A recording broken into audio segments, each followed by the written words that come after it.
On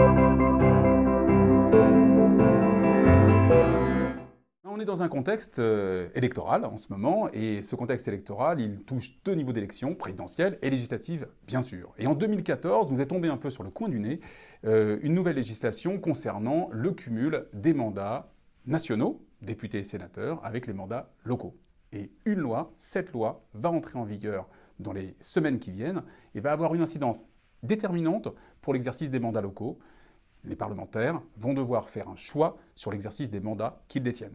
Eh bien, ce dispositif va entrer en vigueur à l'issue des élections législatives des 11 et 18 juin prochains. Et la loi prévoit que dans un délai de 30 jours à compter des résultats des élections, les députés devront faire le choix du mandat qu'ils abandonneront pour l'exercice de leurs fonctions. Rappelons que la règle de cette nouvelle loi est de dire qu'un député ne pourra pas être maire, président d'un conseil régional, président d'un conseil départemental, président ou vice-président d'un EPCI.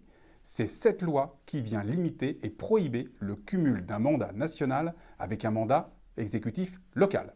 Eh bien, c'est ça la difficulté, c'est qu'aujourd'hui, par cette loi qui prohibe le cumul d'un mandat national avec un mandat local, les exécutifs locaux vont être impactés immédiatement par les choix des députés. Lorsqu'un député va être élu, il va devoir renoncer à son mandat local, ce qui va induire une réorganisation des exécutifs locaux. Il va falloir désigner de nouveaux maires, de nouveaux présidents ou vice-présidents de PCI, un nouveau président de conseil régional. Donc ça nécessite, et c'est là le sens des interrogations de nos clients chez SVP, c'est comment je vais organiser la suppléance, le remplacement de mon exécutif à l'issue des élections législatives. En plein été, des décisions politiques essentielles seront prises au niveau local, et c'est là-dessus que nous vous accompagnons au quotidien.